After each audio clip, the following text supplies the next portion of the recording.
मन मंदिरा गजर भक्तीचा.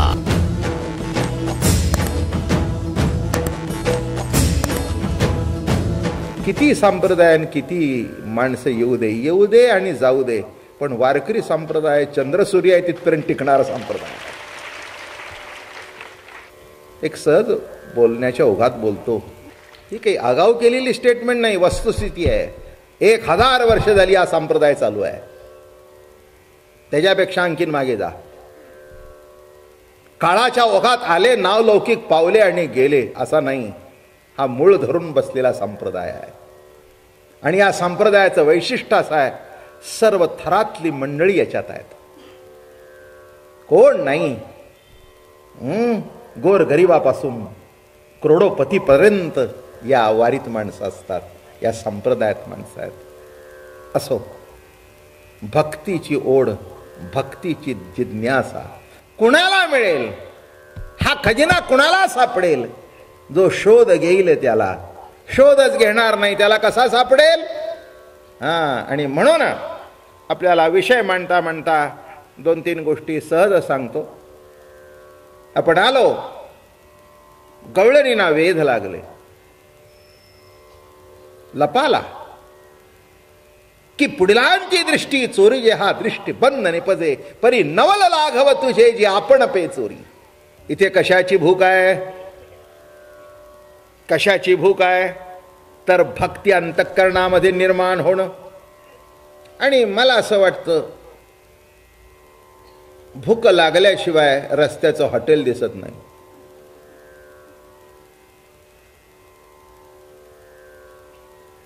तहान लागल्याशिवाय पाणपोळी दिसत नाही. खरं आहे ना? सकाळी जेव्हा बायको नाश्ता बिष्टा चांगला करून देते तेव्हा हॉटेल दिसतात का? पण सहज 12:30ला जर बाहेर पडला, साहेबांनी सांगितलं जरा हे जरा काम करून या, तर सहज हॉटेल दिसतं. अरे वा, आता एवढी उशीर झालेलाच आहे, डबाही गार झालेला असेल, आता काही कधी आपण काही एवढी बी काय हॉटेलमध्ये जात नाही, चला पुन्हा आणखीन साहेबांनी सांगितलंय काय असेल ते बिल लावा.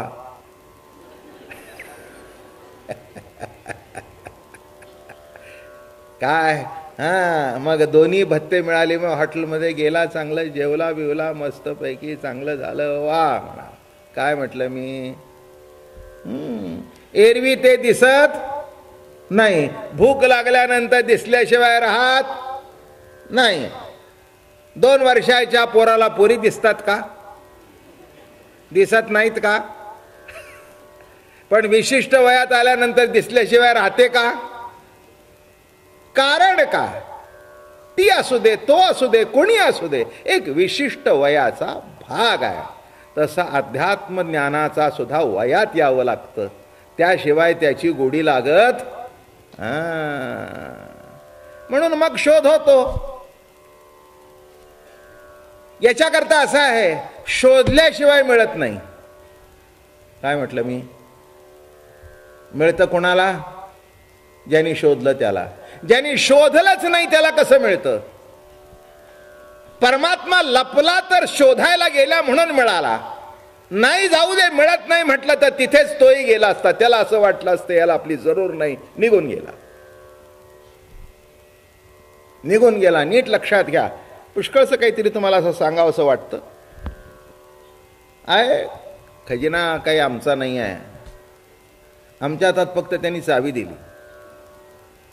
याच्यातलं जेवढं जेवढं लागेल तेवढं वापरा आणि पुन्हा आणून ठेवून द्या.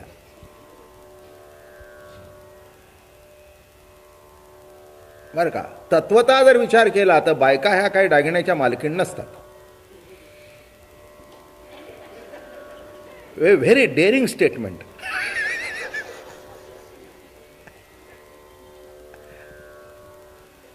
काय हो, आता हे बघा, आता तुमच्या वडिलाकडून आले असेल तर मी शब्द माझे मागे घेतो.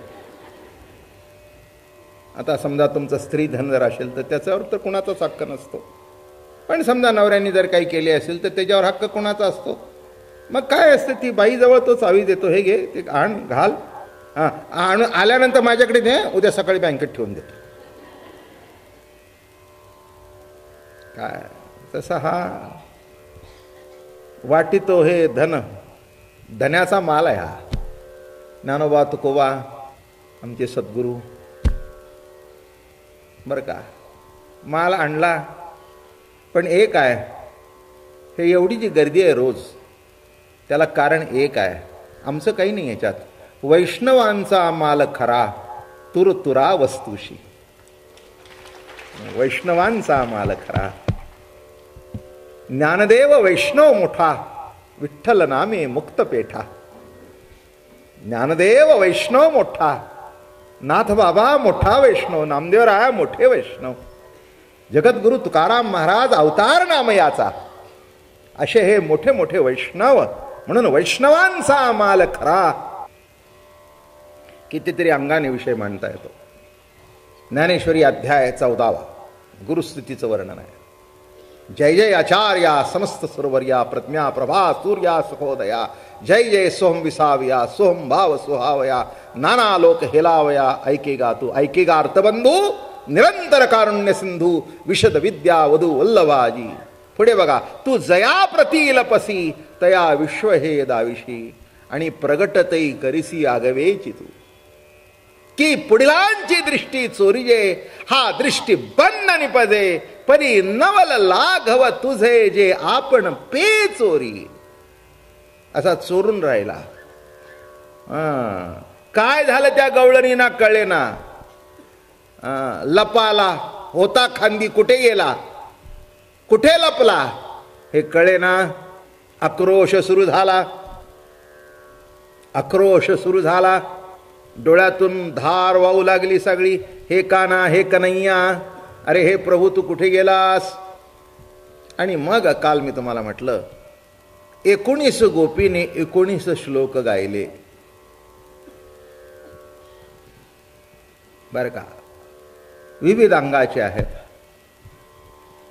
मला आज दुपारी असं निसता आठवलं, त्या 19 श्लोक अशाच अर्थाचे आहेत. तुझ्याकरता अमकं सोडलं, तुझ्याकरता अमकं केलं, तुमकं केलं, हे केलं, ते केलं, तू दुष्ट आहेस, तू कठोर आहेस, अमके आहेत, तमके आहेत, असेही शब्द आहेत. मला सहज असं आठवलं, आमच्या माऊलीच्या विरहण्या म्हणजे हे गोपीगीतातलाच भाग आहे. ज्याची आवडी संसारू त्यजिला, तेणी का बोला धरी लागे माये. चला आता मी तुम्हाला माऊलींचं गोपीगीत ऐकवतो. ज्याची आवडी संसारू त्यजिला, तेणे का बोला धरी लागे माये. पाया दिधली मिठी, बैसली जीवे गाठी, सावमाने जगजेटी उभा, ठेलागे माये. भेटवा हो त्यासी चरण झाडीन केशी, भेटवा हो त्यासी चरण झाडीन केशी. सगुण रूपाशी मी ओ भाळली, सगुण रूपासी मी ओ भाळली. भेटवा हो त्यासी चरण झाडीन केशी. ऐकताय का वेणुगीत. क्षेमा लागी जीवू उताविळ माझा, उचलोनी चारी भुजा देईन क्षेम. कोण्या गुणे काहो रुसला गोवळू, कोण्या गुणे गाव,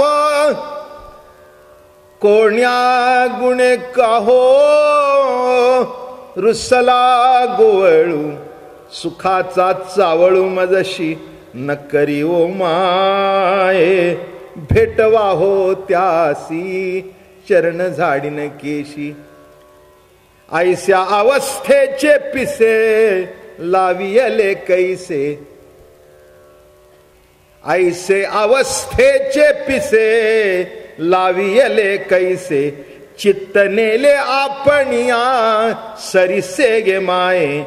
बाप रखुमा देवी वरे लावियले पिसे. करुणी ठेविले आपणिया ऐसे गे माये. निठेले आपण आईसे गे माये, भेटवा हो त्यासी चरण झाडीन केशी. सगुण रूपाशी मी ओ भाळलीये, सगुण रूपाशी मी ओ भाळलीये, भेटवा हो त्यासी चरण झाडीन केशी.